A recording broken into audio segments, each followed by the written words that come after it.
енелердің жаңағыдай келін тәрбиелейін дейді да. Қойшы, қойыңдаршы осы келін тәрбиелейін деген. Осы келінді сен 20-дан асқан қызды алып жатсың ғой, несін тәрбиелейсің? Болды ғой, тәрбиеленіп қойған ол. Болды ғой ол. Мен енді келін тәрбиелеймін енді. Несін тәрбиелейсің? 25-тегі қыз уже 23-25-те сенен ақылды ол. Ол мектепте білімін алып қойды, әке-шесінің тәрбиесін алып қойды, универдегі білімін алып қойды. Болды, не үйретесің сен? Не үйретесің? Бала туды ма? Без тебя знает прекрасно. Поэтому нет, қазір смысла нету. Балаңды үйлендірдің бә, құрт көзін. Өздері өз қотырын, өзі қасысын. Сосын мынау тәлпіштік типа мен балама үй әперем, әпермеңдер балаңа үй. Өзі тапсын, сен өзің таптың ба? Мы с мужем сами заработали на дом, на машину. Бұлардың да миы бар ғой сонда, пусть сами заработают. Главное, білім беру, тәрбие беру, махаббатыңды беру, болды, до свидания, үйленгеннен кейін бар өздеріңе үй алыңдар деген сияқты. Болды, ана бұрынғы ескіліктің тәлпіштігін қою керек қой, живите эффективно. Жастарың 50-ге келген кезде қартайып отырмаңдаршы, сол немереге жармасып. Немереге алданады деген тема меня бесит. Меня бесит вот это, знаешь, немереге алдану. Ол не клоун беді ол? Немеге бағасын немерелеріңді? Немере просто пообщаться на пару часов в выходные, все, не лезьте туда. Тәрбие ата әжесінің тәрбиесін суббота, воскресенье күні 4-5 сағат былай жетеді. 24 сағат, 24-те жеті қасына, типа, вот это вот, әке-шешеміз алдансын деп, баламызды бердік деп, фуна бас. Алданатын не ол? Балаң клоун ба сенің? Алдандыратын не? Ол адам ғой ол. Ол бала адам ол. Бар екен да, мен осыны өткенде бір мастер-классқа, бір бизнес-встречаға барған кезде, үлкен кәсіпкерлер, кәдімгі миллиардерлер, кәдімгі отыр. Я вам скажу, давайте мен сендерге миллиардерлердің өсектерін мен проблемаларын айтып берейін. Ехала, сендерге сол проблеманы айтып берейін. Олар мықты нәрсе айтып жатыр, негізі ше. Бүйтеді. Собрались там вот эти вот, есть же, типа, акционеры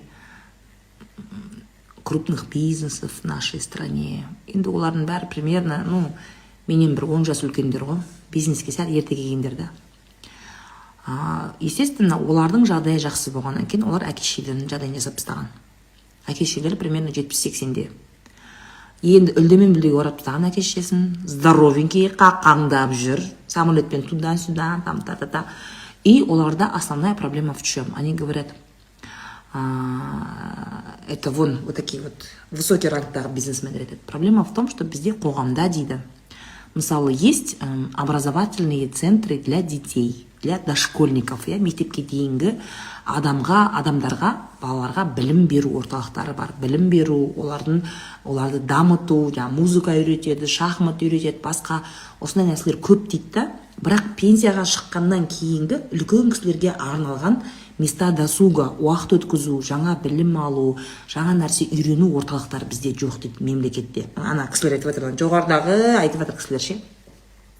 Соның кесірінен үлкен кісілер өмірде өздерінің орындарын таппайды дейді. Олар пенсияға шығады да, амал жоқ үйде отырады. Ол үйде отырғаннан кейін от скуки ол бала-шағаның қанын ішеді, немеренің қанын ішеді, сөйтеді да отырып таксит етеді үйде ше. Одан өзі ауырады. Өйткені не? Человек деградирует. Человек сидит дома и деградирует. Ол ауырады. Ол по-любому ауырады. Білмейді не істейді. Азынан кешке сериал көреді, әйтеуір үйде жүреді әйтеуір ше. Ода даму жоқ. Ол мидың жұмысында зиянда. Адам жаңа ақпарат алмайды, жаңа білім алмайды, жаңа адамдармен сөйлеспейді, ой бөліспейді, орта көрмейді ше. Ол просто үйде көретін ортасы сол өзі сияқты жаңағы пенсионерлер ма, бір бәлелер, короче, вот это вот, бір жаңа адамдармен сөйлеспейді да. Яғни мозг у человека не развивается, они становятся капризные, злые, агрессивные, и они уходят в депрессию. Біреулер ерте өліп кетеді, біреулер жаңағыдай ауырады, сондай қиын. Яғни бізде 60-тан кейінгі адамдарға, 60-қа толған адамдарға арналған ештеңе жоқ. Болды, бізде как будто Қазақстанда 60-тан кейін адамдар өмір сүрмейді. Вот пенсионный возрастқа жетті ғой.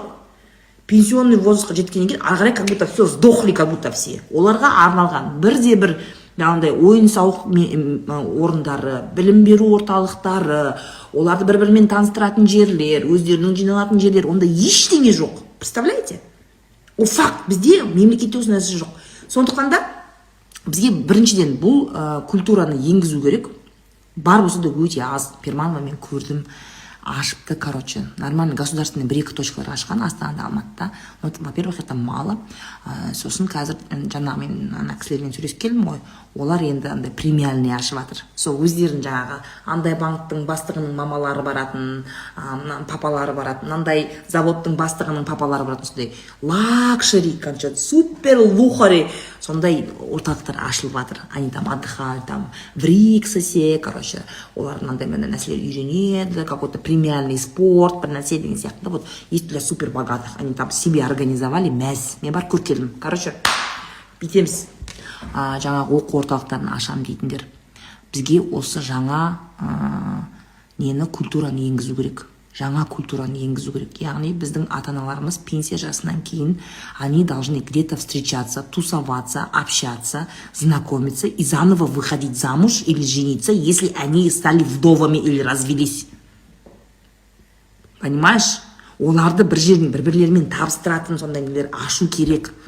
Ашу керек, сондай клубтар ашу керек, да? И осындай не только для супербогатых или от государства емес, кәдімгі кәсіпкерлер осындай нәрселер жасау керек. Айналып келіп, балаларға арналған оқу орталығын аша бермей, сонда үлкен кісілерге арналған жаңадан оқу орталығын, оларға бір білім беретін, жаңаша бағыт беретін, сондай нәрсе ашыңдар. Түсіндіңдер ме? Неге? Сол кезде бізде қоғамда күшті сдвиг болады. Жаңағы үйде ерігіп отқан атаңмен енең сояққа жібересің. Басқа біреулермен танысады, өздерінің замандастарымен танысады, анан прикол айтады, бір жаңа мамандық үйренуі мүмкін, бизнес ашып кетуі мүмкін. Почему нет? Они же не инвалиды.